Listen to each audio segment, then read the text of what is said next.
conversation starter. And a construction vest. That's a quick way to get into anywhere you want. You just wear a construction vest, carry a ladder, go in any door you want. Have you done this? Oh, yeah. You carry a ladder? If you don't have a ticket to get in somewhere, get a ladder, get some sort of construction, gosh. put a vest on. I got one in my trunk no matter where I go. If I can't get in, I'll just put one of those on. And you just walk in like you're supposed to be somewhere. You get right in. Don't you love him? It's so I entertaining. mean, It's I great. know.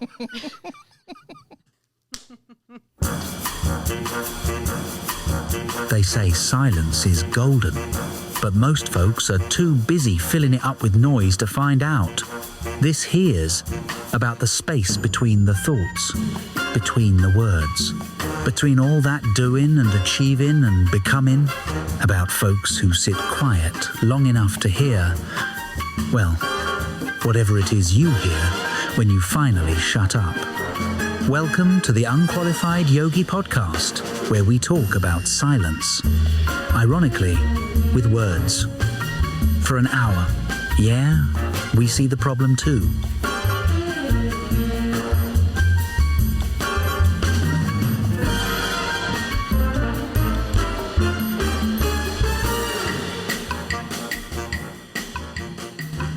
Still haven't been canceled. This is quite the... You need to quit opening with that because I feel like you're just kind of asking for something. Well, like if you lead with that, then it doesn't happen. You know, Is that how it's that when works? you say that you're gonna. When okay. you don't say, that's when you get canceled. Okay. you Okay, know? great. Well, Just like cults, remember? let's just keep our fingers crossed on that one. All right. Because I'm not looking Yeah. for that. I mean, we're not doing anything to actually get us canceled. We're just having a good time. We are, but we're also just talking very authentically, which always runs the risk of that. Yeah.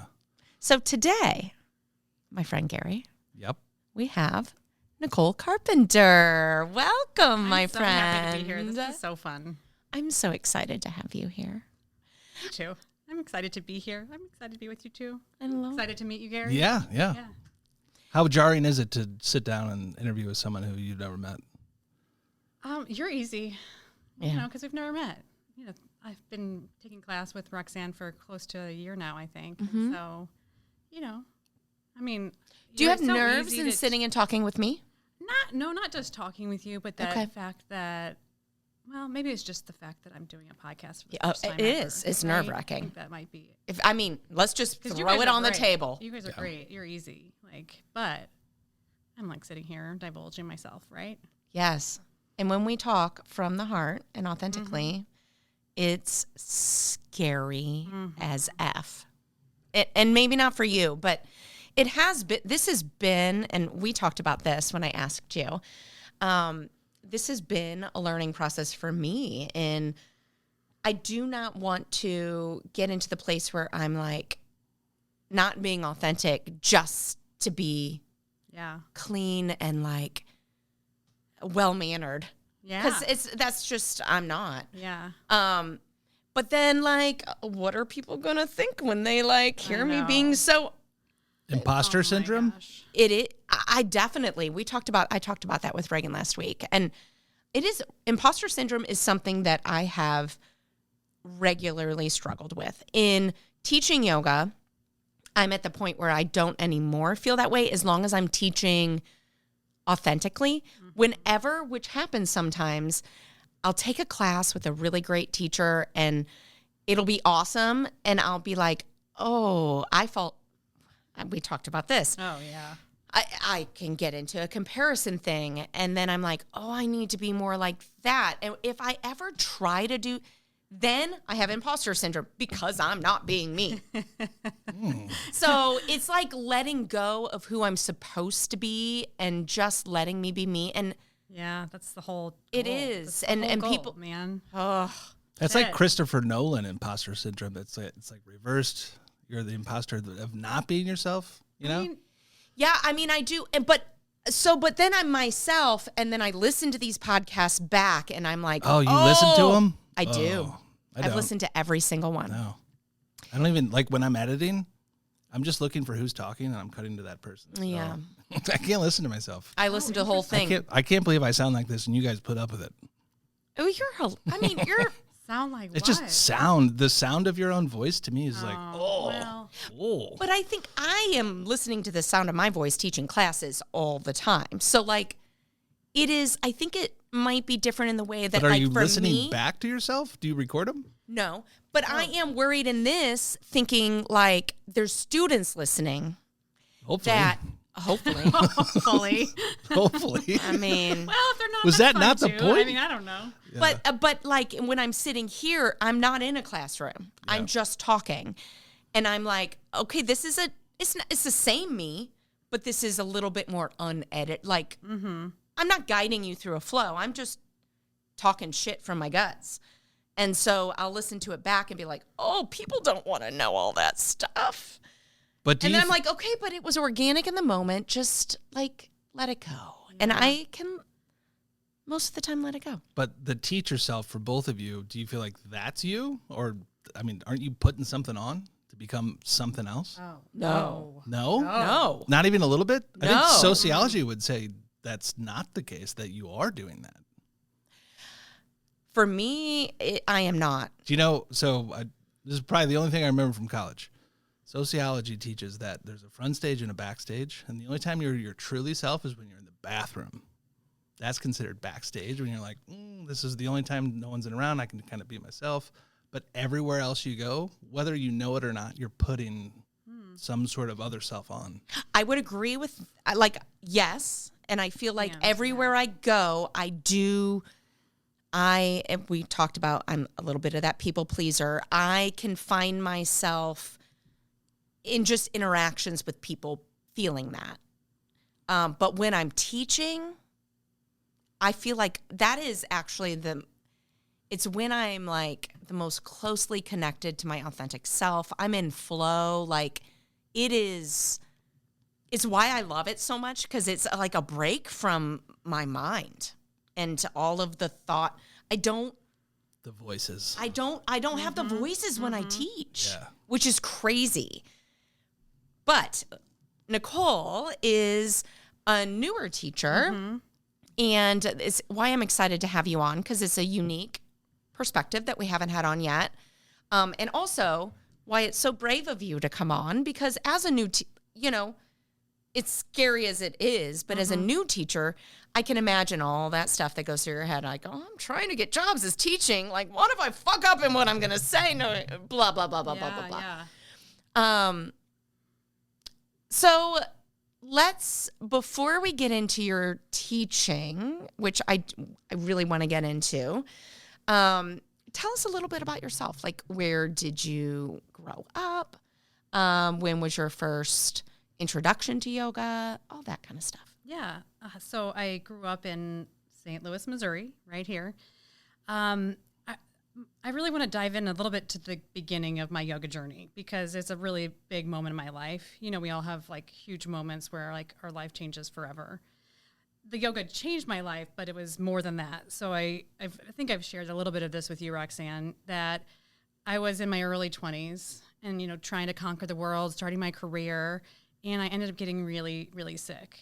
And I had 2 years of, I would say, hell. It was just miserable. Just every weird symptom you could think of, and I just had no answers. Eventually got diagnosed with lupus, and I was like, this can't be it. I don't want to be on drugs. I'm only in my early 20s. So this isn't going to be my story. And so I was like, what do I do? So, of course, you're sad, you're angry, you're whatever, why me, that sort of thing. What were the symptoms that you had? Oh, my God. I mean, the list is way too long. Really? But rashes, rheumatoid arthritis, swollen body parts, redness under my eyes, bald spots on my head. I mean. Oh, my gosh. Early 20s. Yeah. And, honestly, the worst was not even any of that. It was like some days were just so debilitating. Like, I couldn't even move. Like, the idea of, like, getting up to go to the restroom was a challenge. It was like, I don't even know how to get up. I'm just going to stay here until I have no choice, right? Yeah. So I did what but the only thing I knew how to do was just like, what could I learn? What could I do? How could I change my life? I didn't know anything about how to eat. I didn't know anything about, I was an athlete growing up, but I didn't know about like meditation or. What was your sport? Soccer. Okay. I was a soccer Well, player. True St. Louisan right there. I'm from St. Louis. That's what we do here. Yes. Let me guess. Left wing. Stop it. Just left back, but Okay, you know. well, I got the left side. I got the left side. Left Yeah. side. That's Yeah. impressive. Yeah. Okay. Okay, I see you, Gary. These skills. Yeah. But I just started researching, reading. I read this book, The Autoimmune Epidemic, and it like changed my life and just it gave me a little power back. I felt like, okay, I can do something here. And the first time I got on the yoga mat, I was like, what is this? This is something I have to do this more.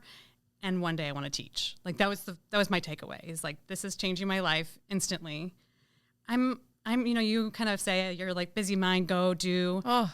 I'm the same way. And it's like, it can kill you. It's awful at the same time. It's like a curse and a blessing at the same time, the good and the bad. Right. And So we seek yoga. Yes. Hell yeah. Yeah. Right. And Yeah. so, you got on the mat and I just felt like home. Right. I just felt like this is the place I want to be and never leave. Yeah. And so I've been What was practicing. that? Like coming home to, like, you could just be with yourself? Yeah, and slow down the thoughts. I think slowing down the thoughts and like just being. And I think You were still in pain, though. for 2 years, yeah. Yeah. Yeah. So and waves of it in between, but that was the hardest part, I think, so far. And it's still there's still things that pop up from time to time, but that was a really challenging time for Did sure. you first find it through a VHS tape like I did? I did not. I was lucky enough, and we were talking about gyms earlier before we started, and it was actually at a gym. Okay. And it was gym, but the instructors were incredible. Yeah. So incredible. Yeah. What kind of yoga was it? All different kinds. There's just, I think mainly vinyasa, but there was hatha. Everybody had their different styles, so they just taught however they wanted. I mean, we didn't know then. It was just like, go to yoga, whatever that means, Mm-hmm. Did you guys know that in the research that I was doing for these commercials and things that we've been playing around with, vinyasa is actually a marketing term made up Yes. by I the did Western know. I culture. did not know that. I did know No. that. Yes. in the 90s. No. Makes sense. There's no actual roots. Yes. Marketing by trade. It's not a It's Sanskrit brilliant. name. Yeah. Wow. Yeah. Yeah. Blows your mind, right? Yeah. I mean, Do you feel lied to? I feel lied to. I knew that. everything changes. I don't know. Yes. Everything does. changes. Yes. You're just like, I don't know. It is what it is. Yeah. It's getting hard to trust people out here. I can't, I could go down a whole rabbit hole of that conversation. Woo! Let's do it. No. All right. No. No. All right. Okay. I think we all know what's going on right now. That's right. It's funny on that, though, like, I say no. But I was listening to a comedian talking about how he feels like everything he reads, his second thought is that a scam? And I do that. Like, I get an I don't know how email. you don't. I get, I see something on YouTube, and I'm like, is that a scam? Is that a scam? Is that a scam? Uh-huh. Mm-hmm. Like, that's my first thought. Yep. Yeah. Yeah. Yeah. So I try to be trusting, but And also I'm a really trusting can't. person, so it's really a challenging It's not a- time to be because you're just like, I just want to like be open and just let things flow, and it's not how you have to be. I mean, sadly, guarded. I've lost thousands of dollars that way. Let's get into that. Yeah. What's the last time you got scammed? What was it? I mean, I think in small ways, I'm scammed regularly because I do tend to lead from a trusting place, and I don't want to change that. But it's discernment, right? Like, you want to be able to discern using this big brain that I have, which I try to use as little as possible. Yeah. But it's helpful in doing that discernment. So, yeah, I mean, I have to like interject here on this, like, but doesn't it feel like it makes you feel like you can't trust yourself? Like, all of this because you're always questioning Yes. things, which I think makes you doubt yourself. Hate that about Yes. this whole situation we've got going on. Yes. Well, and then when you find out, like, oh, okay, this wasn't the way it was sold to me. I could come at it from two ways, like, oh, what a fool that I fell for it, or, okay, hopefully lesson learned. It's just money. And move on and try to. That's how I tend to operate. From somebody who doesn't have a lot of money. I've got just some like bad news about those masks that I ordered, Roxanne. They arrived finally, like 3-4 weeks late. he got some Halloween masks that we were going to Well, wear for a Halloween episode. So imagine seeing this video of like realistic masks. A guy puts one on, and it looks like an old person. Like He's there's an old video, man there's and I'm an video, old there's woman. Okay. old man, old woman. We didn't know who was going to be who. Okay. Order them. You know, they're like $60 each. It's like, okay, like That's- this seems like a good price point. Oh, they finally arrive. They are not what was in the video. Like whatever was in the video was probably like a $800 like mask made. You're like, I'm getting it. Made for someone in the movies, Yes. stolen from someone else, which not a big deal because you just report it, you get the money back. You know, Amex will refund pretty much anything. But the 4 months of meaning you're going to be old people and like look like old people. No. So that sorry to burst your bubble. So that was Anyway. your scam. Oh yeah, just I got scammed. some, like, Scammed this week. Sacred oil, like, that is supposed to clear up my skin. And, like, I don't know. It had the word sacred in it, and I'm a sucker for marketing. Oh yeah, And it's a good ass word.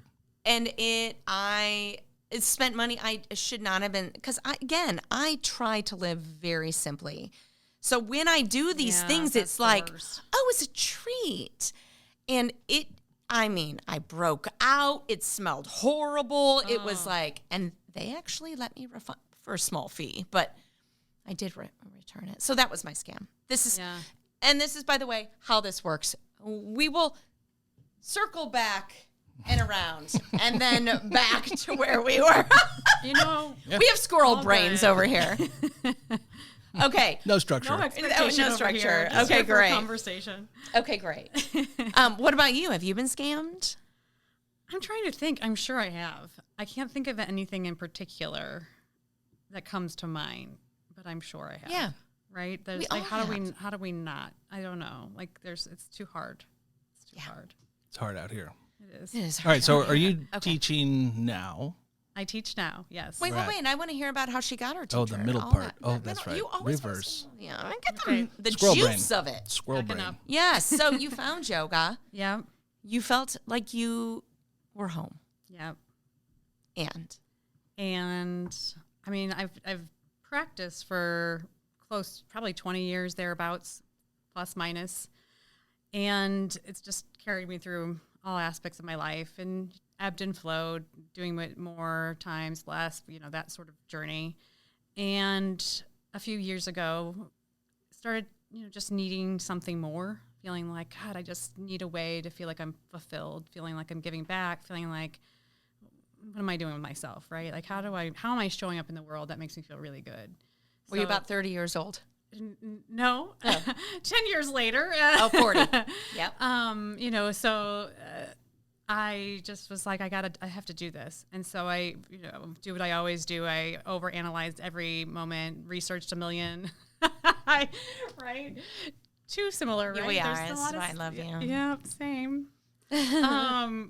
I researched and researched, and then finally just like took the plunge and signed up. And so it's only been a year, and I've been teaching for right at a year now, and it's been incredible. It's been hard in a lot of ways. And as I was telling you earlier, a lot of moments of like, I called it at first like feeling like failing and feel like I suck at a lot of things, and not just in the yoga realm. A lot of changes been happening in my life.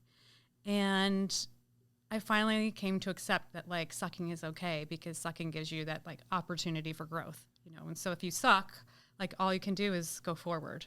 And if you think that you're not going to suck when you get on the mat in front of people for the first time, you're kind of crazy, because it's really scary. It's really hard. And maybe some people are more natural at being in front of people. And I feel like I did a great first class for where I was at, but I still and I'm only a year in. And so I suck a little less. And then every year, hopefully I'll suck a little less. And all in all, I think I'm a pretty darn good teacher. But I've got so much more to learn and go and do and keep growing, right? Keep trying. The amount you learn from failing far exceeds anything that you can learn from succeeding whenever you do anything. So the more that you can actually fail, and it's not the even faster failing. you get good. It's just sucking. It's just sucking. Failing, sucking, making a mistake. And I think of when I think the reason I'm resistant to that word is because I feel like failing is like a end or something. It was an end. It was worth nothing. That is done, and now I have to try again to not fail. But it's you just hope that you suck a little less, and then maybe you're like, I have a great class and I feel great, and then you come back and you suck again. Or been teaching for 10 years, and I've been teaching longer than that now, but come out of a class and I'm like, oh my God, that class sucked. And it was a class. You'll have another, and it's over. And what's funny is I've taken your class, and your Dharma talk at the beginning, I was telling Gary about this before you got here. You clearly live yoga, because your Dharma talk made me cry. And cry right now. For a new teacher, that's the hardest part to me, to be able to share your soul. And it's why I asked you to be on here, because you're it was very authentic and heartfelt. And to share our hearts when we're teaching is so vulnerable and so hard to a room of people that often, a good third, if not 2/3, are looking at you with a blank stare. So you're really just doing it. But that part is, I think, that's it. And you obviously know you've done yoga long enough that the rest will work itself out. First of all, going back to that class, I'm going to back up and then I'm going to come back to this point. But when I first started getting on that mat, the first the first few classes, there would be such an intense feeling afterwards and through, you're just I did this, and this intensity would build.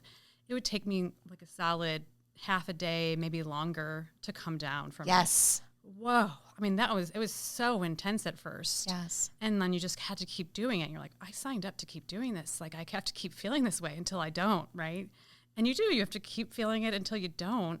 And I can't say that it's never there. So It's not never there for me either. Yeah, well, and it was you think, oh, man, I'm making progress. Look at me. I feel so good at class. And you are. And then, in walks Roxanne, and I'm like, holy shit, this is a challenge. And I feel so comfortable with you. But, you're my teacher, and I go to you regularly. And so, we talked about what we talked about earlier, is that judgment of myself of is this good enough for Roxanne? I can't believe Roxanne is in my class.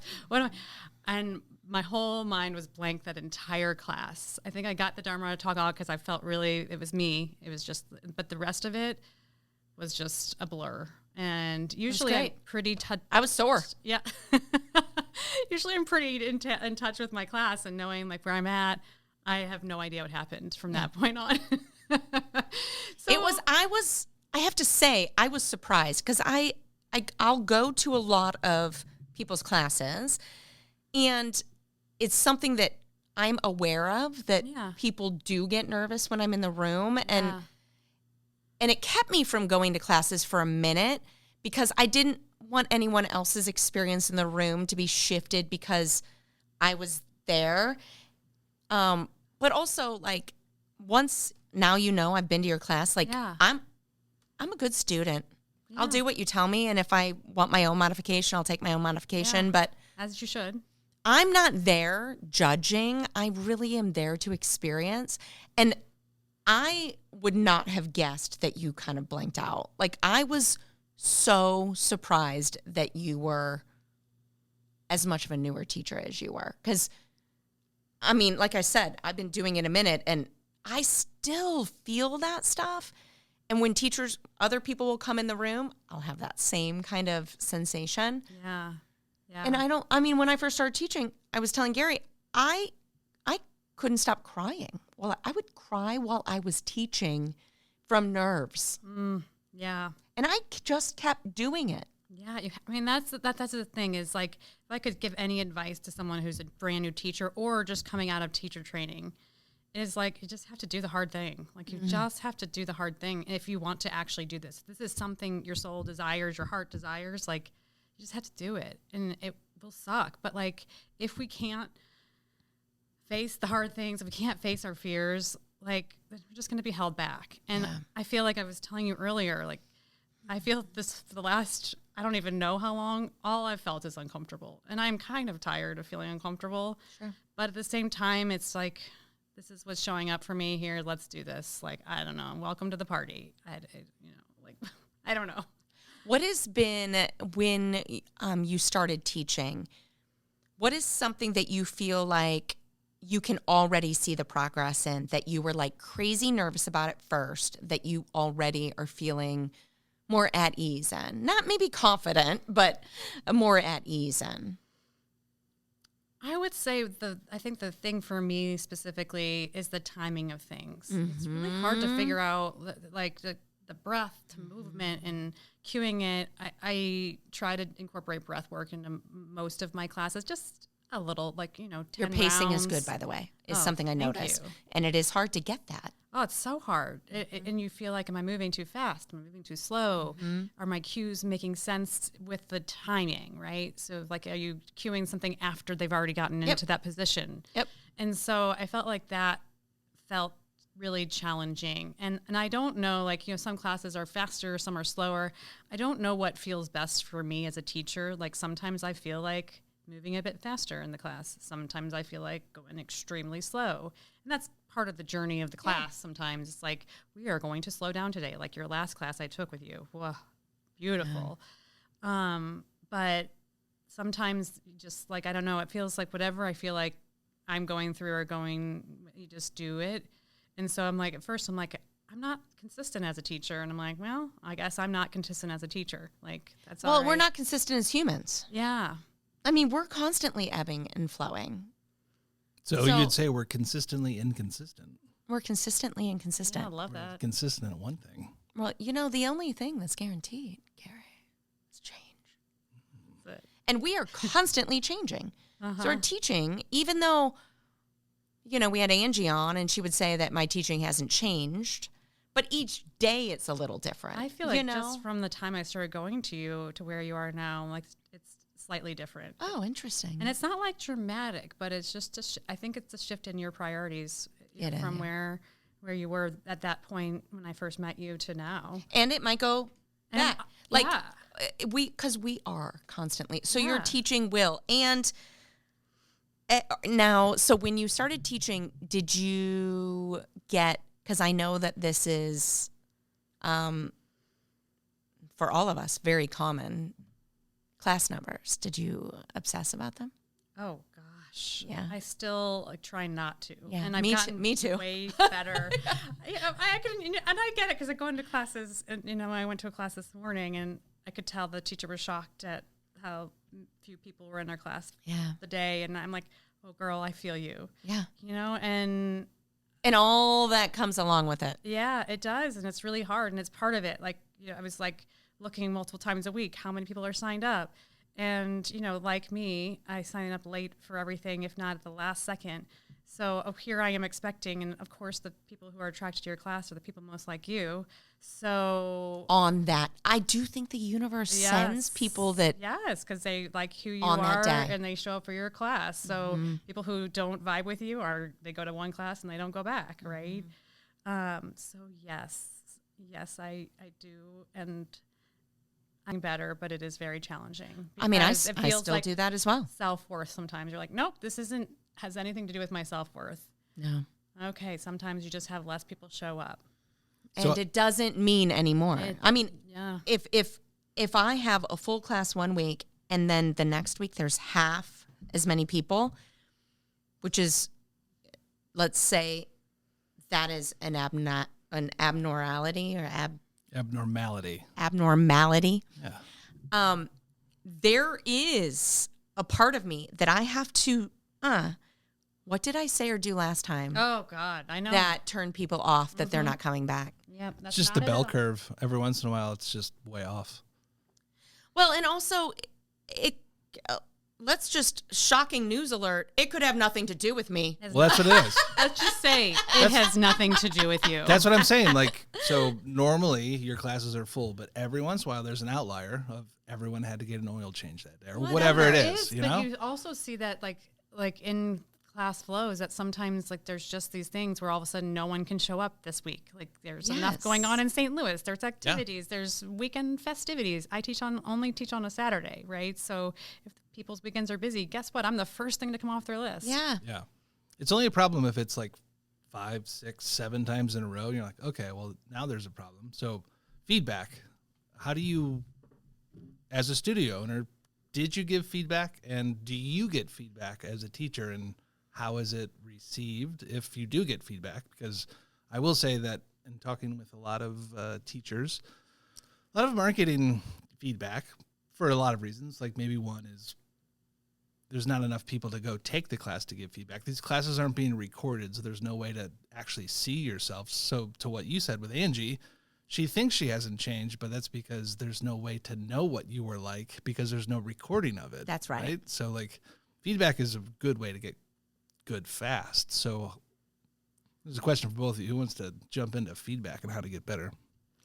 I mean, so no, I haven't received a ton of feedback. And I don't know that people would give honest feedback.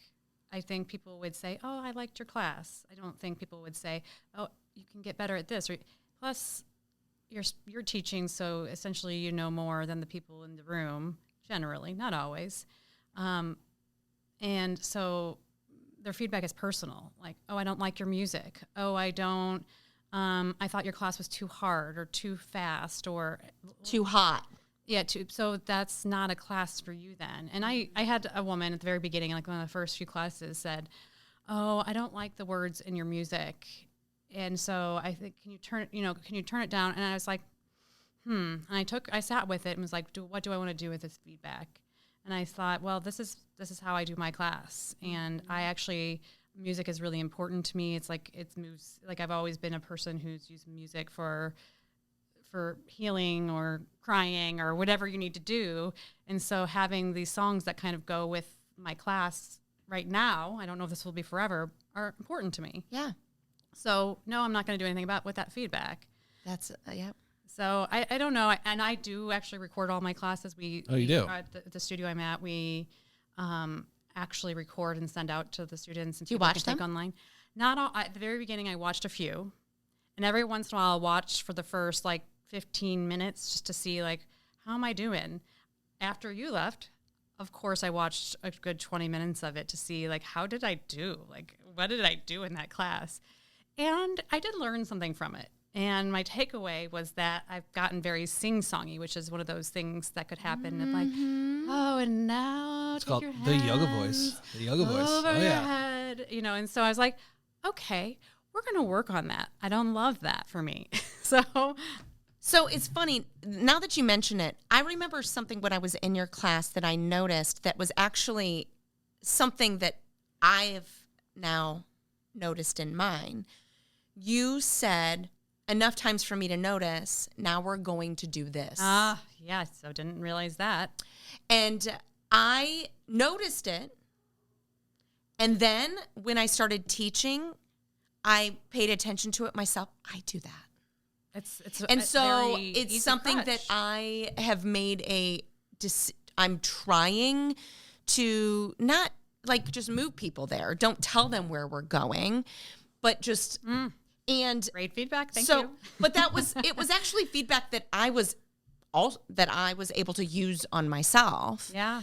Well, it's both those things, the sing-songy and the now we're going to. It's now very let's common lift our crutches that us in the yoga teacher world fall into. And so it is kind of nice having the feedback of being able to watch my recordings as I go, even if it's just, I'm not going to sit there and watch my whole class. Like that's, why would I need to do that? But like at least the first 10 minutes of actual, like once I move past the talk and then we move into movement.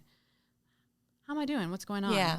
What is there anything I need to work on? But don't you want feedback from someone very experienced, studio owner, the lead teacher? Like, isn't that how we get better? Is like, because it is one thing to get a critique from a student, but they don't know what they're talking about. Like, it might be a music thing, which, okay, fine.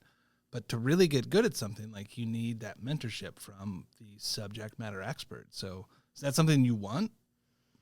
I'll always be open to feedback for sure. Like, I think, just like that note that Roxanne made, I thought that was really helpful, right? There's nothing wrong with that. I didn't do it. No, because I do it too. And I'm just, I'm trying to get better. So if I notice, like, if someone would say, like, hey, you've gotten pretty sing-songy, like, I'm like, ooh, thank you. I need to stop that. And I catch myself in the moment now doing it. And then I like back to my normal voice. Like, let's, arms over your head. I did not notice the sing-songy. Oh, it was intense. Yeah. Like, interesting. Like, whoa. But so I think that is something that, to your question, I think it is so subjective. And I think that everybody gets a little something different out of their practice. And if we were all the same. Yeah, definitely. So, and if we were all so calculated in our speech that after me teaching a handful of classes in my history, that I'm still telling people where they're going before I bring them there. Okay. I just think that there's just a lot of room for grace. Right. All right. So let me, from the student's perspective, let's talk about Yoga 6, right?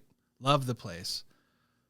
But when there's not so there's a Y6 hot class, right? You go in, it's a product, just like Wheaties. You open the box, you know what you're going to get. It's supposed to be the same every time. That's a good class we're at. Like, it's normally full, doesn't matter who's teaching it. The only thing that's really different is the music, which could throw some people off. But I would actually disagree with that. But the other classes, right? Or maybe they can be different. I think they can be. There's a Y6 remix that have come out that it's like supposed to be very similar but slightly different, right? But then there's Vinyasa, and then there's a few other that there is no format, right? So students come in, and if it's completely different every time, then that's not like something you can like look forward to, and you might be turned off by one person and not go back to that class. Yes, so yes. As like a studio owner creating these like classes that people want to know what they expect and not be thrown a curveball, how do those studio owners like create a product? Because like Yoga 6 is Yoga 6 because there's 6 classes, or there was, and they're like not open to changing it, right? Is that? I don't know the history of Yoga 6. I think that's but why what I is, do know right? is that our location of Yoga 6 is different than a lot of them. Yeah. So, when I've talked to Gary, I'm always looking at where am I going to move? What am I going to do?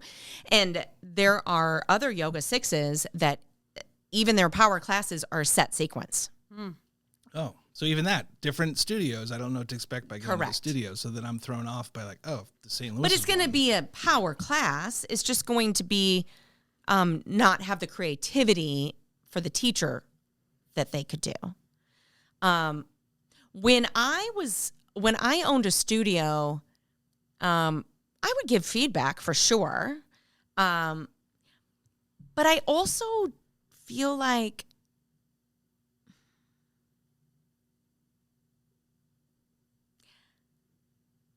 I'm not currently a yoga studio owner. I feel like yoga teachers, we are our worst critics. You're a yoga product owner, though. Your product is your class. My product is.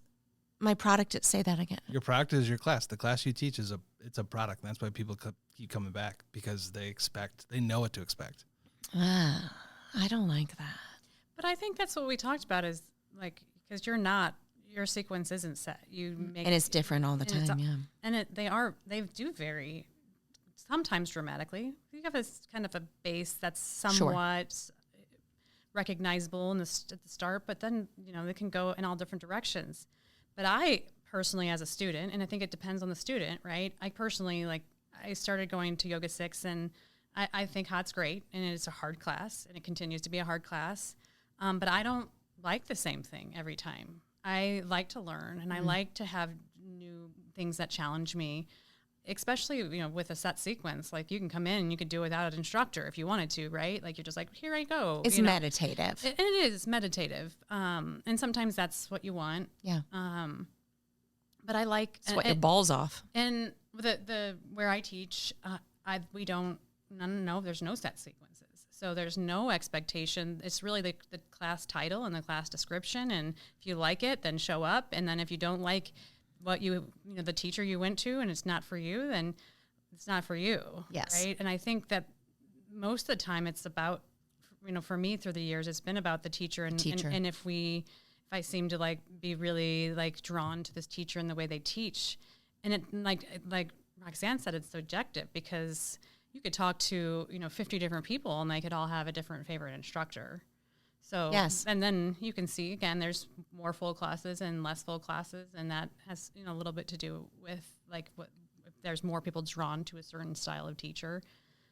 But also, your class is generally pretty darn full, and you have lots of years of experience, and you're really good at what you do. So I do think the teacher aspect has something to do with it, and that people, I like to challenge people and hold them in something, but I would like to feel like my students trust in my ability to teach, to know that I'm not doing something just for sport, for ego, for let's see how long people can be in this.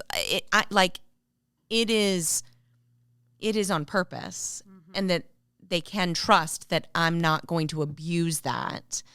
And that if we're moving towards an arm balance or a back bend, I'm going to warm you up before we get there. I think that kind of trust between student and teacher, it takes a while. And when I first started teaching at Yoga 6, I didn't know anyone. And it was such a new experience for me to come in and be in a class full of people that didn't trust me, didn't know me. And I had to earn that trust. And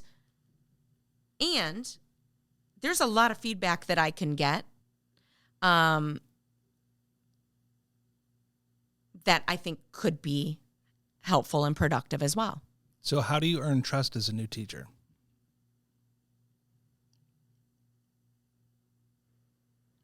I would just say you get up every time and you show yourself. And authentically. Yeah. Just be truthful. Yeah. Don't say you know things that you don't know. Don't pull I joke on here a lot about pulling shit out of my ass. But don't make stuff, which, not that people do that, but it's okay to, I don't know much of much. But don't pretend you're knowing I think that because students can read that bullshit when you're trying to be something, just be authentic. That's the Instagram culture of the experts, the influencers that are just regurgitating things that they learned yesterday, right? It's pretty obvious to spot when someone's just kind of reading from a script that they've maybe memorized but not experienced, And I do think that as a new teacher, and I'd like to hear what you when it's new, you do kind of have to fake it at the beginning. There is a little bit of, if I'm going to be authentic, when I was a new teacher, I would just be talking nonstop about me and how nervous I was. That's not what they're there for. They're there for yoga. It's about them. It's not about me. So I can be authentic in my nerves, and maybe I'll teach on that day about how we feel like we need to show up one way in certain situations. But really, how we need to show up is authentic. And so you feel like you need to show up on your mat a certain way, but all you need to show up is as you. So like we can take that into the teaching, I think. Yeah. Well, and I would say on that front, Gary, that like when you're teaching, every single class is a first. Like everything you teach on is a first. So every time I go, and so it's also generally it's about me, but I share me with the class, right? Yep. So for instance, I was getting injuries playing tennis, and so I was like, ooh, I'm learning about hamstring, hip, and quad relationship. And I was telling Roxanne about this months ago, and so I was like, ooh, I have really weak hamstrings. Okay, I'm going to learn about this a little bit and figure this out. And so guess what? I talk about hamstrings.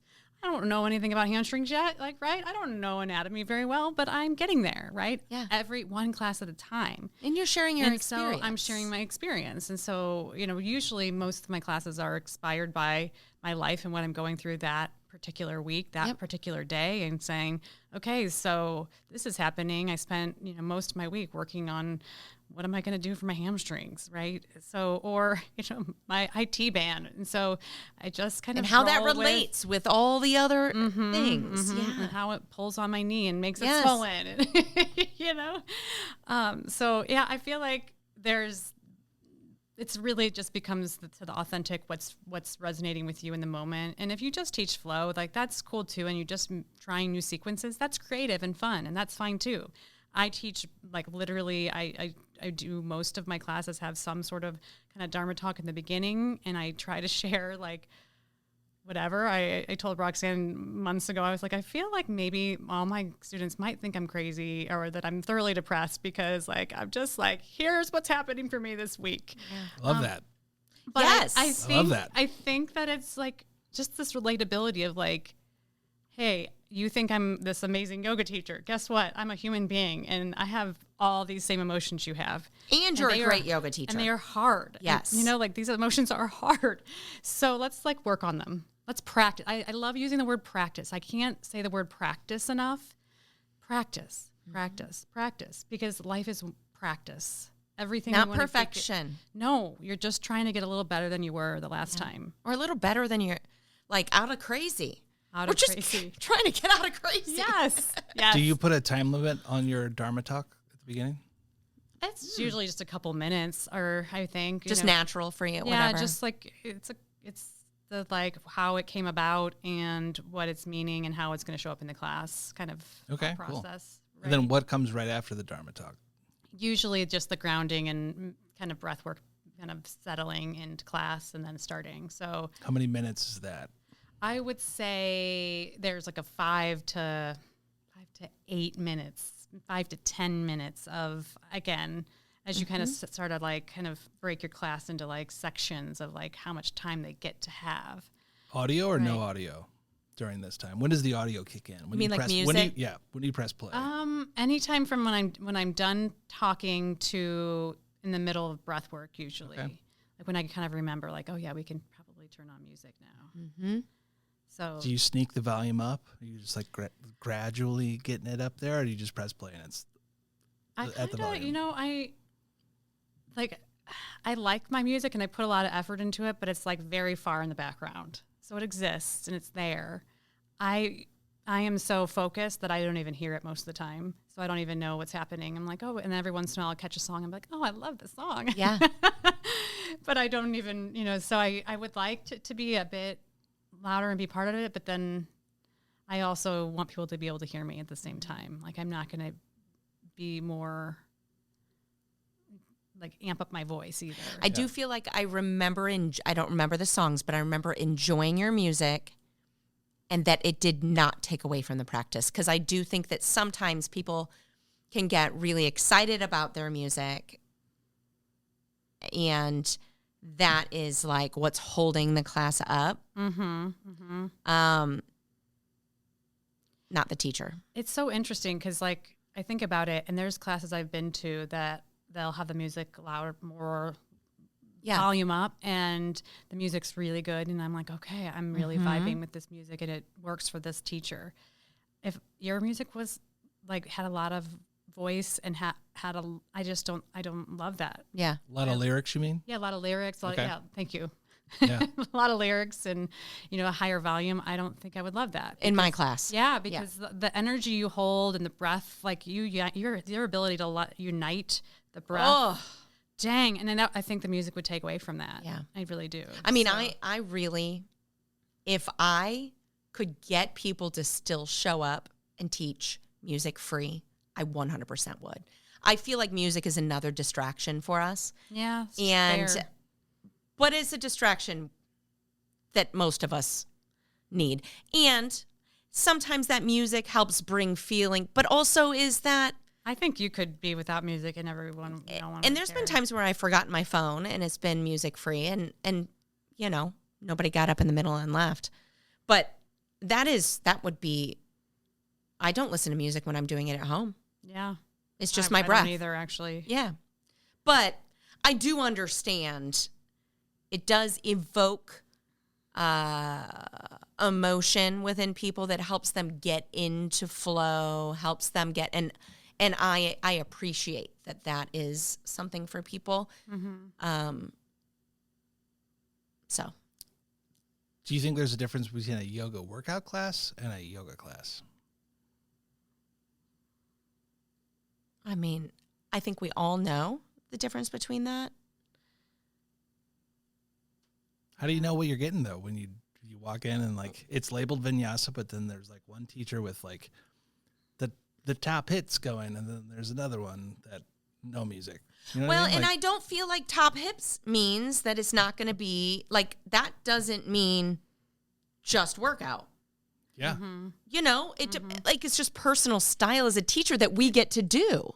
I could play a top hits. It's not authentically me. Yeah. I think what I think for kind of your yoga as workout or yoga as a practice and yoga as, like, kind of growth, it's like, it really is a teacher. It's our teacher's preference. Like, how deep are they into their practice? How much do they care about all of this? Do they just like the flow in music? Do they like the meditative state? What is their interest, right? What is their interest in yoga? Maybe that day. Yeah. And for me, I think I really, my goal and what I think of yoga, my personal, like, I don't know, definition, if you will be like just getting to know yourself more, like getting to know yourself more. And so having the space to get to know yourself more and to practice tuning into your body, to your breath. And that's like your mind, your thoughts, that's your body. Like right now, my hip is hurting sitting here in the chair and I can feel it and I'm paying attention and that's bothering me, right? Like that's getting to know your body and tuning in to like, ooh, okay, like am I going to keep fidgeting around or whatever, or this pose is really challenging. So it's just, and why is it challenging? Can I hold it? Can I be with it? So I think if there's cueing things to encourage you to pay attention, to get into your, get curious with your thoughts, get curious with your body, I think that's yoga to me. Instead of pulling you out of it. Yeah. And or not saying anything about it, right? Sure. Like offering that, even if it's just at the beginning of class. How does this feel for you? Yes. Pay attention to your breath. Connect back to your breath if you've lost your breath. Mm-hmm. Take a moment to pause. Yeah. Check in with your thoughts, your mind. Those sort of things, I feel like that's the yoga. Yeah. Because that's the not just moving and going fast. Exercise. Yeah. You guys ever done jazzercise? It's the best. I mean, maybe once in my life or back in the day. I don't know. Maybe, I used to do step aerobics at home. I had a step. Yes. I mean, anything that has just up and down. Rhythm well, I or can't. dance moves. No, thank you. I'm terrible. Yeah. This is awful. That step. I mean, VHS? Was it VHS? I did the steps for sure. It probably was. Yes, I think it was a VHS. I broke my foot in Mexico. I thought about this after we had the conversation with Reagan about injuries in yoga. I'm like, I was walking in Mexico and broke my foot. Mm-hmm. Yeah, I get injured sleeping all the time. I did this step thing, and I can't walk up normal steps. I don't know All why the time I'm I working wake up out on a injured. step. I would trip over it constantly. It's not safe for me. Yeah. A little bit uncoordinated. All right. So kind of like I've been asking these questions because this is where I think I want to go with this. And this is just a thought that I'm coming up with in real time. there really is no definition of yoga. So yoga's got these 8 limbs, right? And most people think like, oh, yoga, it's a stretching class. But then you get drilled down into that. It's like a stretching class. Then it could be 50,000 different things. And even when you call it yoga or even like vinyasa, you then have to ask like, all right, what kind of vinyasa is it? You know, like you just have to keep knowing asking. that it's a made up word. Yeah. Now knowing that it's a made up word. And also because we've touched on this a few times, there really is no regulation for what this 200-hour thing is. Everyone's making it up. Everyone's constantly making up a new yoga class of like yoga. It's yoga Pilates. It's yoga jazzercise. It's yoga, TRX, whatever. It's just like we keep building and changing it. But at the end of the day, like, how cool is the teacher and like how authentic am I going to like quickly relate to this teacher? Mm-hmm. Do I want what they have to offer? Yeah. I mean, Do I get something out of this? do I get something out of it? I mean, like, does it resonate with me? Does it make me think differently? Does it make my body feel better? Do I feel better when I leave or worse? Yeah. Was I irritated the whole time they were talking? Yeah. Well, I have to tell you, sometimes for me, when I'll go, because when I do pop-in classes. That's a me problem, by the way. No, not of them. it's a me too. It's not of them. It's not of them. Sometimes my problem, it's a me practice problem. is like staying in the uncomfortable. Yes. Like I want to leave, but I have something to learn from every situation, even the uncomfortable ones. And I don't like it. But that could be my practice at that point is like taking care of myself, but also being open Yep. to having things be different than I thought they were going to be. And accepting, right? Accepting Yeah. that we all don't teach the same, and maybe they didn't resonate with me, but that's okay too. 100%. And they have plenty of people that like their class. I don't need to be that one, and that's fine. Totally. But it's also acceptance of myself, acceptance of the others, right? Like it's really easy to like, oh man, I was just so irritated, and then be mad at myself or what have you. Like, well, you got to be able to get through this, but just acceptance. Right? We're all doing the best we can. It's acceptance. It's you find what you like. I love this about you too. I really do. I feel like I do feel like the gift that yoga teachers can bring to people is not this, and it's one of the reasons I love this podcast, is not this idea of like, if you do yoga long enough, you're going to be like me. Because I've been doing yoga a long time. I still have my neuroses about this, and I still can get frustrated about things in this. And I'm a human being living like I want to be a human. Like this is a great experience. And how can I find a little bit more center? Not too much of this, not too much of this. Yes. Still live life, experience it. I tend to throw myself in hard and, not learn things the first or second or third or fourth or fifth or sixth or seventh or eighth time. It takes me a little bit. And can I have compassion with myself as I do that and say, at least you're still practicing. At least you're still paying attention. Yeah. And that is yoga to me. It isn't about being like some calm Zen person and all the time just like, no, it's just like, listen. I think it's like building the tools to get better at snapping yourself out of the habitual patterns, the negative self habitual patterns, right? Like this is the thing that's very challenging for me. And I can catch myself going, oh my God, I'm freaking out about this, or I'm doing this. Like, okay, what do I want to do with this? What do I want to do differently? Like that's also it. Like, so I'm still going to do it, but can I maybe shift my perspective a little quicker than I did 5 years ago? So because of the practices because I either pause and shake it out, or I breathe, or I go for a walk in nature, or just out on concrete, whatever. Yep. But just like, what can I do to shift this and not let this control me for longer than it needs to. Yes. Because that control that we give these habits or these feelings or these, just the uncomfortable, like we give it so much control. And like I want to take back a little bit. And I hate the word control because I don't want to be controlling, but like take it's back remembering. the power, almost like take back the power of how we feel. Like, and it's remembering who you are, and who we are. Yes. Is whole and okay. And okay. Yeah. So when I'm out of sorts, I can acknowledge that and I can feel it. Mm-hmm.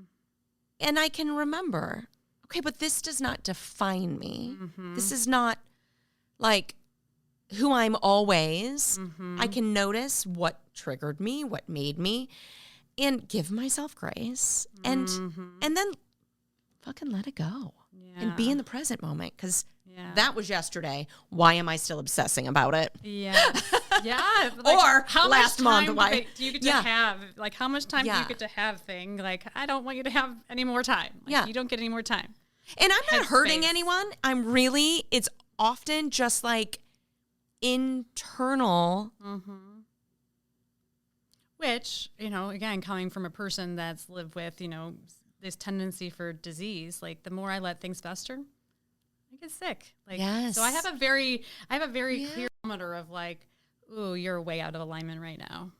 How did that all shake out for you? Like, with your lupus? Because I'm sure that there are people, I know that in my extended family, I have somebody that I know that has lupus, and not everybody's the same. So it's not like, oh, do yoga, it's the cure-all for everything. Yeah. But how has that journey, the lupus journey, been for you?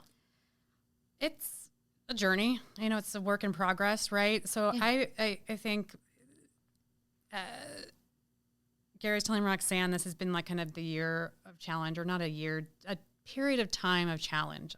I don't know when it will end. I don't know when, I don't know when it began, but so I started having symptoms about 6 months ago again. Like, things that were a little bit bigger. Like I had a bald spot on my head just recently, just getting more inflammation in my body again. And I thought, this is really upsetting. I was really sad. I was really angry again. And I'm like, how did I get back here? I had been, all the tests for my lupus panel had been clear for probably close to 20 years. So you're like 20 years. You're like, I had this, figured out. Yeah. Ooh, here I am. Fixed. I fixed this. Yeah. I overcame, and I'm a human, and life got really hard, and I was not knowing how to deal with it. Yeah. So you took your eye off the ball. Yeah. Yeah. And here you are. And I'm just one day at a time and doing the things I need to do to try to get back in alignment so that I kind of get myself back under, I'll be happy the day the test is back to negative, but it's a journey. So we'll just keep doing what I do each day. And I don't feel bad generally overall, which is great. So, but I have to pay attention and I have to, adjust accordingly. Stress levels. Yeah. That's the go, go, go, do, that type A personality, which I hate that statement, type A, but. When's your birthday? August 22nd. That's my sister's birthday. Aww. I love that. So yeah, that can be really dangerous, right? Because I don't have that. Like if I have that uncomfortable feeling when I'm not doing, and again, work in progress. It ebbs and flows, but if I don't feel productive, and as you know, I'm unemployed right now and teaching yoga a little bit and doing a little bit of contract work, but that sounds employed to me. Getting paid to do yoga, you're employed. So that has been really hard, and that's really uncomfortable. And so there's been a lot of moments of like value, that value, reassessing your value and how much is tied to doing and working. And, if I'm not this, then it's like, well, I'm still me. So it's been, Joey is there. So and that is it's a story that we are our output. Oh gosh, yeah. Yeah. Yes. And yeah. one worth letting go of, but I feel takes some time. takes a lot of coming back to resetting how we look at that. Like I said, not so much the failure of like, hey, I'm failing, I'm learning, I'm growing, I'm trying. Yeah. I'm sucking a little less. Yeah. You know. You want to join a cult? I don't know. Not necessarily, but maybe you. It's our cult. Okay. Yeah, sure. It could I'll be join our your cult okay. if you join. Okay. I'm on board. I'm in. Yes. I'm in. Roxanne, we're picking up members left and right here. We actually, in full transparency, were texting the other day about some outfits. They're looking pretty good, right? I think we found one that was, he had sent me one where like, it was like, you know, there was the dude outfit and the girl outfit, and the girl outfit was like a half shirt. And I was like, listen, that's not happening. I need a lot of coverage. We could do that. We could, you know. So I was using AI basically to make, I think I was using like the keywords of like, we started with punk, but I also started with like tracksuits. It was like futuristic, like matching Gucci tracksuits, but for like the yoga community. And there was some. Then there was like more just like futuristic punk yoga outfits. And then I just landed on Walton Goggins just wearing all white. And I'm like, well, that's it too. It's like a turtleneck with some sweatpants. Real thick glasses. Thick white glasses. That feels legit. It felt legit. When I saw it, I was like, I mean, I like the tracksuits the best, but the white feels pretty. But like, and also, you know what you're I doing. can get them different days of the used. week. Like I can still stay true to what's important to me. I don't need, you know, some $90 turtleneck. I can go find a white turtleneck. Mm-hmm. Yeah. Okay. But this AI. So since Gary and I, we're just been doing this like a month. Yeah. About a month. And it's been so much fun. But I've never been into AI. Like I've dabbled in a couple things, but I have been using ChatGPT and asking all kinds of questions. And I find myself, do you use it? Yeah. I find myself when I'm like given some great information, like, thank you so much. You have to be polite to it. It remembers. I'm very polite. When it takes us over, I say please. I say gonna thank know. you. It's going to know what you said to it. They're like, Roxanne, you are this and this and this. And I'm like, yes, I am. It's really weird in that way. It's like, should I be saying, will you please? Please? Do I say please to? I say, yes, please. Would you like me to do this? AI? Yes, I don't, that please. seems so weird. It's not like, what? I don't, okay. And then afterwards, they give me all the information. And I'm like, thank you so much. Yeah. I mean, Heart. if it senses, I'm ridiculous. if it senses you're frustrated, it can sometimes, I mean, drastically alter their response because it's trying to then appease you because it knows that you're frustrated with it. So, I mean, it's all about context prompting and like what you put into it.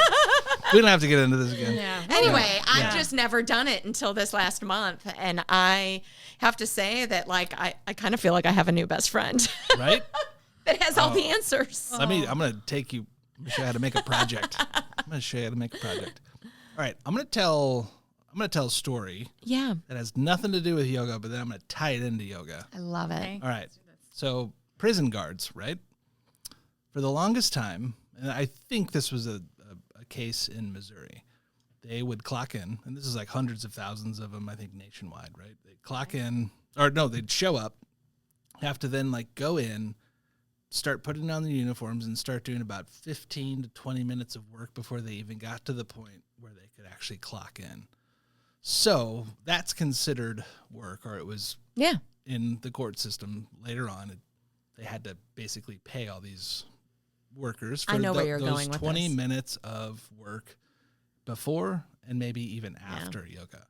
So yoga teachers put in a fuck ton of work making playlists, coming up with their flows, coming up with dharma talks. They're probably doing an hour of at least of work, or if not 2 or 3 hours of work for an hour worth of teaching. Why aren't they getting paid? I'm going to go first. Who wants to nibble on this one? I'll go first. Yeah. Because when I am preparing for class, I'm not preparing for class. I am, and we've talked about this, I'm doing I'm reading. I'm figuring out why my hip hurts and learning more about this. That's all preparation for something I will teach. But I'm also doing it for me. So like, I love it that I'm, reading about the breath. I'm reading about the philosophy. I'm reading about the body mechanics. Or I'm putting together a playlist or whatever it might be. And I'm doing it because I enjoy it. That's my 2 cents. I would not expect to get paid for that. What's your take on that? I mean, I would say the same. Like most of it, when you're doing it, you're like, I'm passionate about this. I'm excited about this. I want to learn about this. So here's what I'm going to teach about, and then I'm going to go learn. Mm-hmm. And it's not a career that you can get paid a ton of money unless you're famous. Yeah. So none of us are doing this for the bankroll. Yeah, it's not. I would say wish it was. I wish that the gift of yoga could be worth more, but that's just not where it's at. What do you get out of it most, teaching? Good question. Oh man, I feel like I get more than I give sometimes. Mm-hmm. Like I feel like being there and having people show up and having the class resonate with them. And I mean, being able to share yourself and have it resonate with others and make their lives maybe a little tiny bit better. Whew, I don't know. There's nothing like that. Yeah. It's like, it feels, being able to share the thing you love it just feels great. Would you do it for free? I mean, on occasion, but I mean, my time is of value, so yes, I would like to get paid. And I do think that there is a ton, but there's something about a exchange happening, like you're giving something of yourself and I'm giving something of myself. Mm-hmm. And it's an exchange. Mm-hmm. It's how I get around this whole capitalistic idea of yoga. Like, I'm not doing it. If somebody wanted to just come to my class for free all the time, but they said they loved my class, I would doubt that. Yeah, there's a value in it. And if it's a value to you, right? It's a service. It's providing a service, right? Like if you go to yoga for whatever output you come, whatever you come there for, and it could be many different reasons why you come, but they're showing up, and so yes, I think there should be the exchange of funds. Like, and I don't think it. Sometimes when you're like, they want to make money off of this, or well, you work a job and get paid for it too. So we're not getting paid millions to do this. So no. It's a small exchange of energy, is what it is. Yeah. Yeah, I would agree. And when you, especially because you are able to speak from your heart in the way that you do, I had a teacher once say, in speaking to the class of students, myself and the students, if you want to know if this is working for you or not, you might not notice it, but ask your loved ones. Yeah. And Say that again. So is yoga working for you in your life? You might not be able to answer that. But if you asked your loved ones, they would be able to say, oh, yeah. I mean, she comes home calmer. She's more grounded, more self-assured maybe, or whatever it is for you. I think that other people tend to notice before we do when that shift happens, which is the joke of like, okay, well, do you need to go to yoga? No. Which I've heard so many students say that, their spouses or loved ones would be like, do you go to yoga? I know, you'll feel better. So, and then that's what I love is that it isn't just the one person, it is a ripple. Because then that has then influenced other people that person that you've just taught, that they come in contact with. Yes. You've had an effect on that. I know. It's amazing.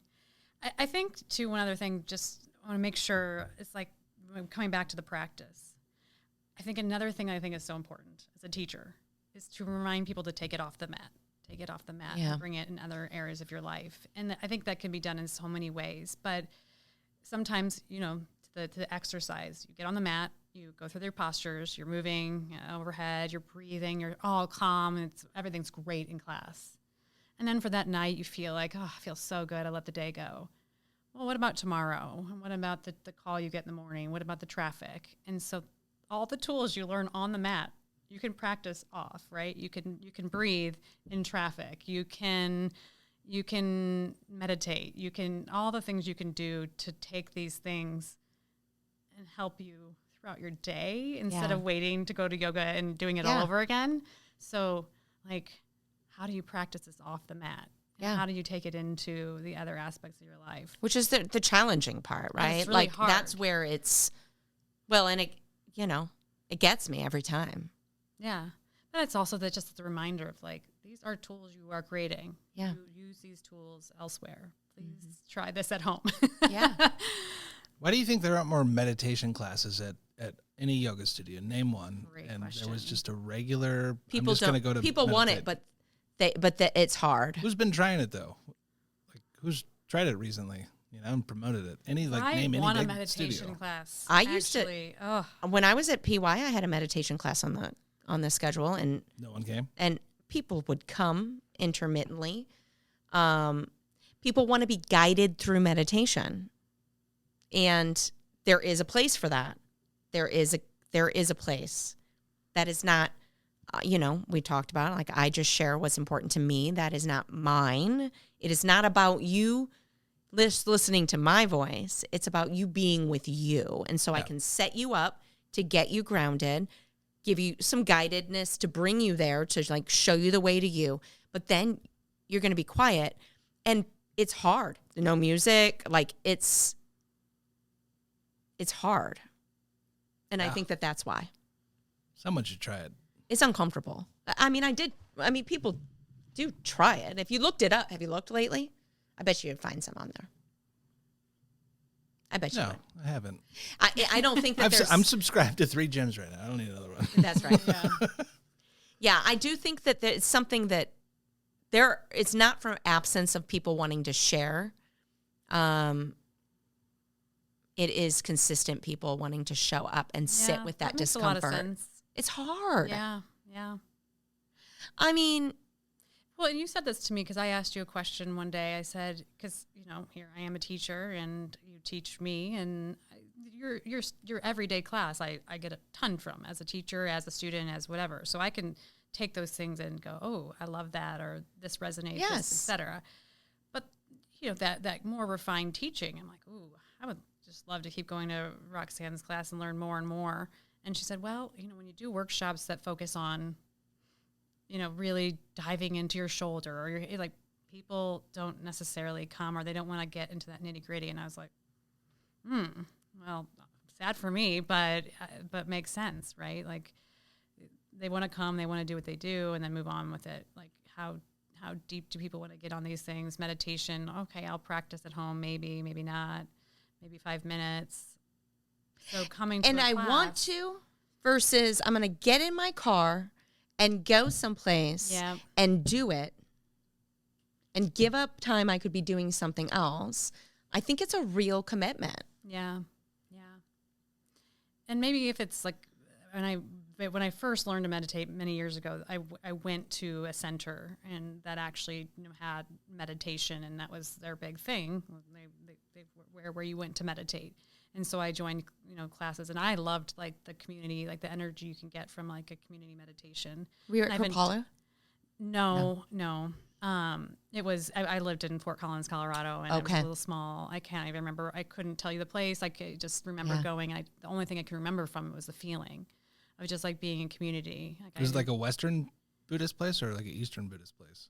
I honestly have no idea. It's so long ago. I have no idea, but I just really loved it. And but again, I probably only did it, 10 times.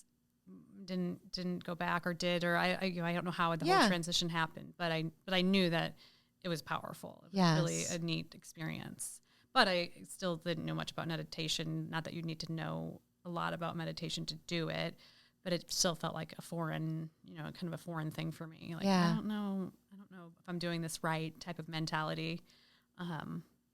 Well, and I do offer privates for people who are looking for meditation to help guide them through to be able to then sit with themselves. Because, I mean, some of that is really what it is about, too. You don't really need me. Yeah. There is something about meditating in a group, but not if you just want to be guided the whole time. Like, I do think that you just need to just sit. Mm-hmm. So you've been part of meditations where it's like 60 minutes where there's always someone talking? Guided meditations?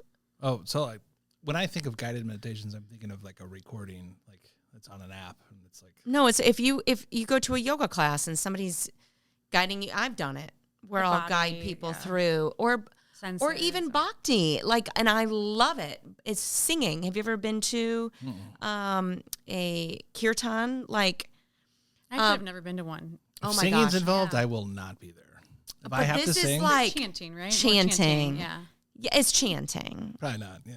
But it's the To be honest, rhythm why of the not? breath and the community, and you're distracted by something. So like I do feel like that is a great, and at practicing yoga when I owned the studio, I would do in my meditation classes, there were times where I would turn something on and I'd be like, okay, we're going to chant with this for 15 minutes.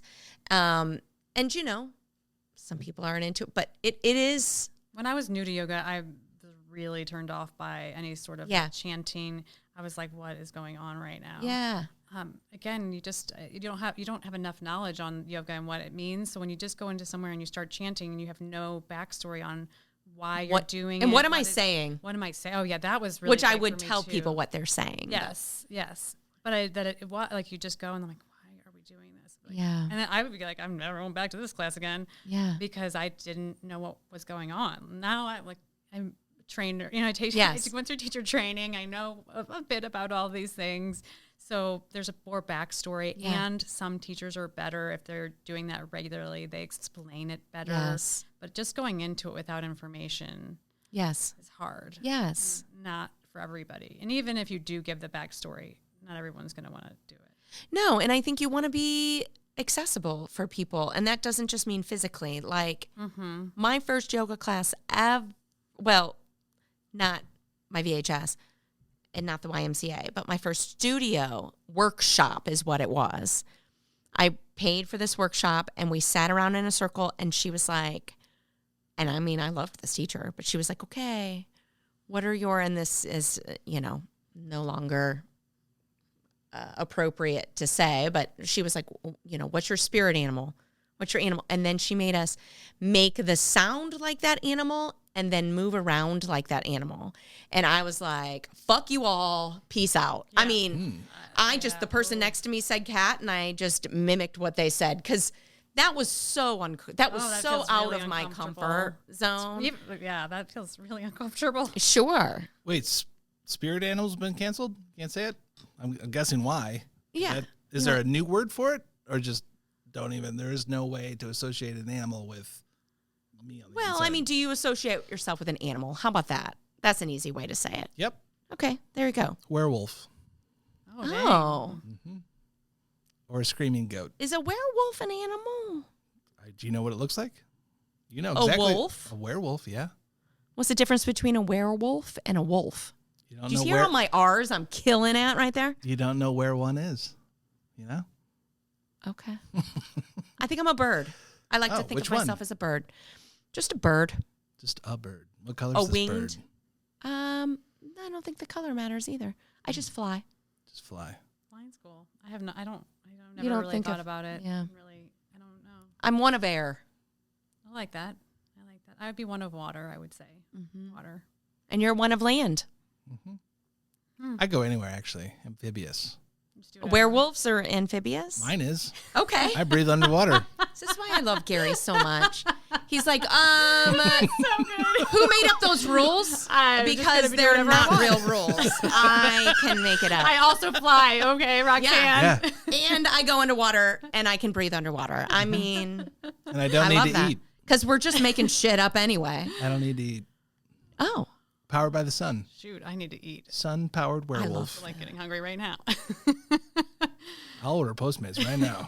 I did I had a colonoscopy last week, and I couldn't eat the whole day before.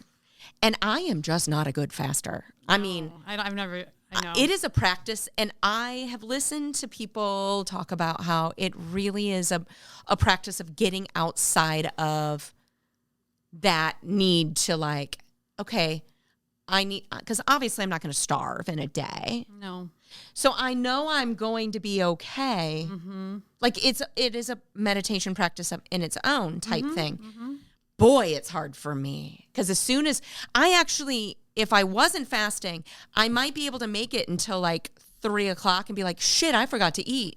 Mm-hmm. But as soon as you tell me I can't eat, I am you just think about it all cranky as day. fuck. You Yes. just think about it. You're like, when do I get to eat? When Oh, do I get to eat? I'm so hungry. My stomach's growling. It's 7 o'clock in the morning. I never eat at 7. And I already know this day is going to be fucked.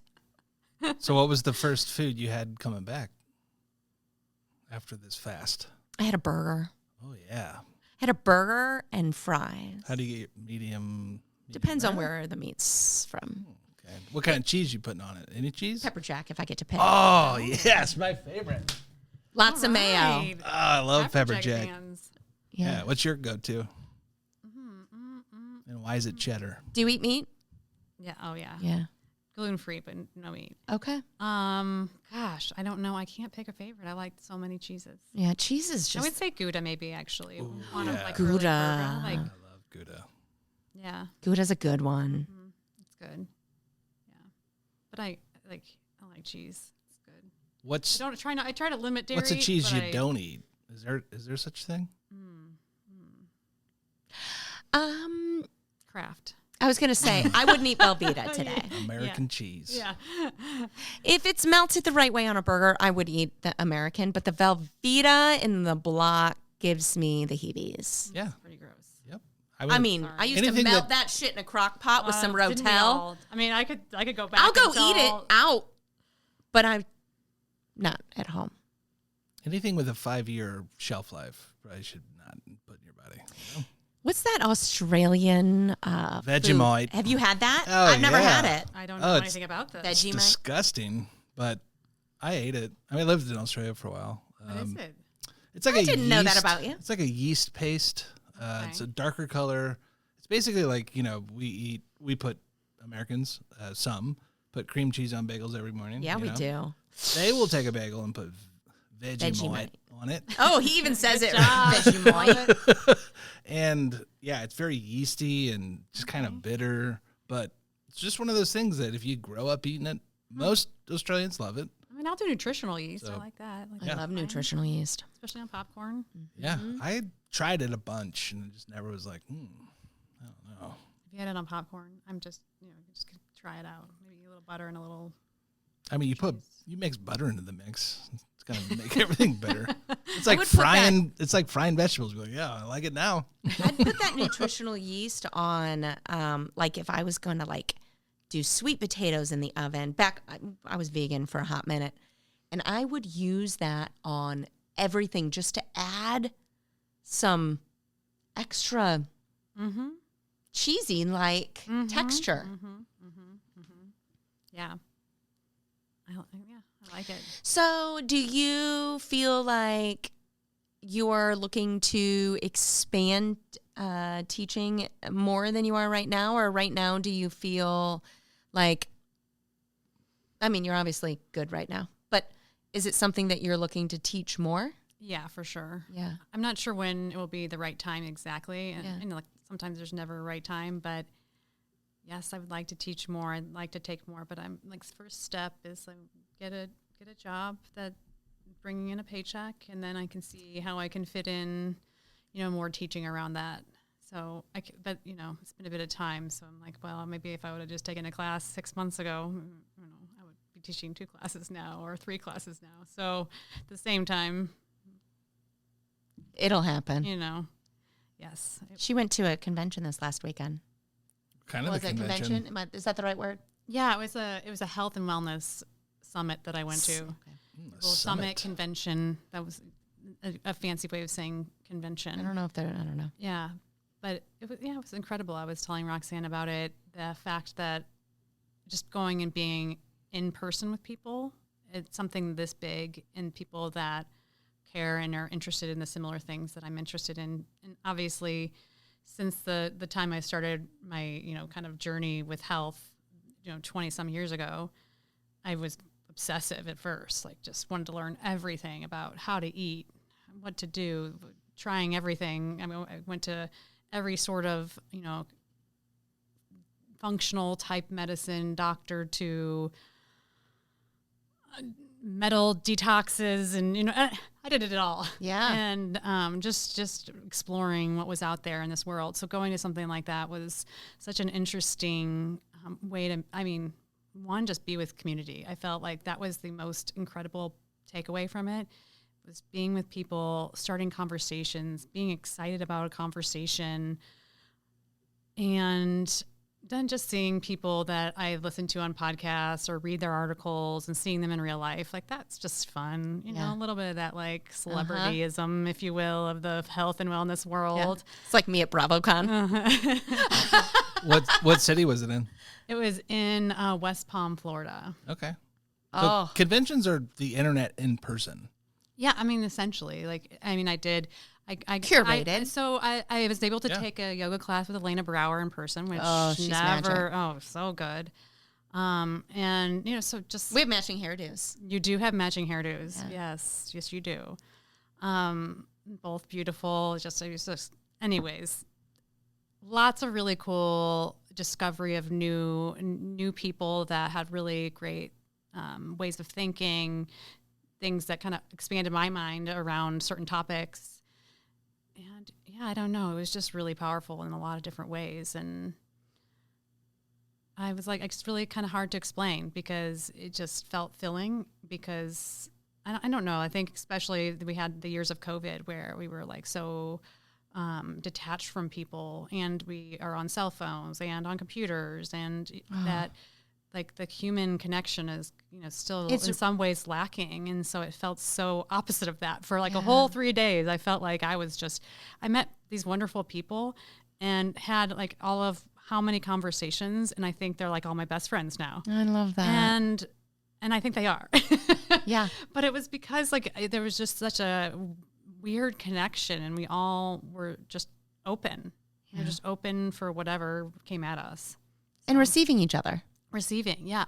The biggest takeaway was that, like, just looking at someone and making eye contact and smiling, what that can do for them, for you, and that ability to welcome someone in and say, "Hey, I'm here if you need to talk to somebody." And I felt like that was just something I like people. I like talking to people. I like making people feel welcome. And so I walk into a room or sit down on the lawn, and someone would walk by and I'd smile, and sometimes people would just sit right next to me and just start talking. And it was the coolest thing ever. I was like, whoa, I just let that person know that I was willing to be receptive. And that felt so cool. Yes. It was really, really awesome. That's what we're made to do. Is That's what we're made to do. Is there a yoga convention, like a big one? There's a lot of them. There's a lot of them, but like, what's the biggest one? I don't think there's as many anymore. Are Yoga there? Journal has one every year, I think. I don't think they Oh, have they it don't anymore. anymore? I don't think. Oh, they're getting canceled left and right. I sent you one Are that they? was happening in It's because of the internet. Yeah. they're getting canceled because of the internet? The conventions in general are, all of them, for the most you part, say are on a convention. I'm thinking decline. festivals. Festival, what's the difference between a festival and a convention? I think inside, one's outside? indoors, Well, one's got out. music? the person that put on this convention, if you will, was the founder of Wanderlust. They shifted. yes. So that was all yoga. I used to go to. I've been to. Same years Couple ago. of them, And yeah. yeah. So they do a really good job. They know how to That's do this. awesome. Let's take this podcast on the road. Find the biggest Well, convention. we could have Go gone there. with Nichole. Set up Next shop. year we can go All right. together. I can't wait that long. We got to find one in like 3 months. No, we can wait. I mean, we'll go to that one too. Well, I sent you one. There was something in Colorado that I less. selfishly wanted to go to Is it myself. coming up? I feel like it's in like late spring, early summer of next year. And it's got a ton of yoga teachers that I would love to go take classes with. And it was outdoor, and it was like... Is it in... Oh, yeah. Oh, gosh. California up in... This was Colorado? This was in Colorado. I do remember it was in Colorado. There's one at Lake Tahoe is what I'm thinking. There's something that's happened in Lake Tahoe that I keep saying I'm going to go to as well. That's where I went to Wanderlust, was Lake Tahoe. Oh, was it? Yeah. Yeah. Okay, well... I'm in for any of those. All right, well, when we go, and you have to wear matching outfits with us, because you know he's going to make us show up in some cold outfits. Oh, his ideas are already going. I can see it. I love a good outfit. And we might as well be matching, you know? Right. Way easier to open doors when you're wearing matching outfits. You can go anywhere you want wearing matching outfits. I love it. I think that's probably pretty accurate. Yeah. Yeah. Conversation starter and a for construction sure. vest. That's a quick way to get into anywhere you want. Just wear a construction vest. Carry a ladder. Go into any door you want. Have you done this? Oh, yeah. You carry a ladder? If you don't have a ticket to get in somewhere, get a ladder, get some sort of construction, gosh. put a vest on. I got one in my trunk. No matter where I go, if I can't get in, I'll just put one of those on. And you just walk in like you're supposed to be somewhere. You get right in. Don't you love him? It's so I entertaining. mean, It's I great. know. Amazing. Act as if. Act as I if. know. I like the confidence. You're just like, I am a construction worker, and I'm going to do something really important right now. I'd be like, would have our vests on over our yoga clothes with our yoga mat under our arms. Like, are we pulling it off? yeah, I look like I'm real serious here. Right. Like a tool belt on that's pink or something. That's right. With a water bottle. So is there anything we missed? Do you feel like there's anything of you, of your essence? I mean, of course, we can't capture all of you, but... I mean, we talked about a lot. We did talk about a lot. You know, I want to say that my favorite thing that you shared is just that sucking is a part of doing something new. Yeah. Yeah. And even something that's not new. Sometimes we just suck. Yeah. Yeah. And it's okay. Well, it's the only way to get better at something. Yes. I mean, the journey to good is to suck first and then to get through that. So can we get past the sucking enough? And I think, too, the thing with that is, like, asking yourself, like, do you really want this? Because, like, if it sucked and you're like, well, I didn't really enjoy it either. Like, especially if you go and you teach a yoga class and you say, okay, do I want to teach or do I not want to teach? And it, like, really sucked and you really sucked and didn't enjoy it.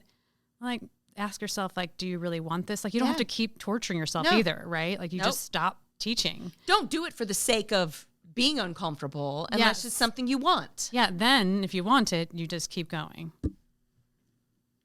I love that. That was a good Jerry Springer ending moment. That was perfect. Final thoughts. Thank you, Nichole. Yeah, thank You're you. a delight. This is so much fun, you two. I loved it. I want to come back every time. See? Yes. Have me back. Let's do this. And we just made you do something else uncomfortable. Pulled you right into it. You did. And you know, it was one of those things in my head. I like, podcasts are so fun. And so I was like, I want to be on a podcast. That just seems fun. And then you said that. And I was like, oh my gosh, I'm terrified. And I was like, but I really just kind of want to have this experience. So here I am. And Love it's really, it's just conversation. Yeah. And it's conversation about things I love, right? Something I really love, which I think is, you know, the whole point, right? It's like getting on the microphone and you want to share, you know, again, yourself and what you love, like having the passion, right? Yeah. Thank you for sharing your experience and your passion. Yeah. I love you, Thanks lady. for having me. Yeah, it was nice meeting you. Thank you so much. Yeah. And that brings us to the end of today's conversation, or the beginning, depending on how you look at it. Confucius once said, I hear and I forget. I see and I remember. I do and I understand. Of course, we've done it 1,000 times and we're still confused, so maybe Confucius was wrong. Or maybe we're just slow learners. Thanks for listening to the Unqualified Yogi podcast. For more of this nonsense, point your browser to theunqualifiedyogi.com. See you next time. Maybe.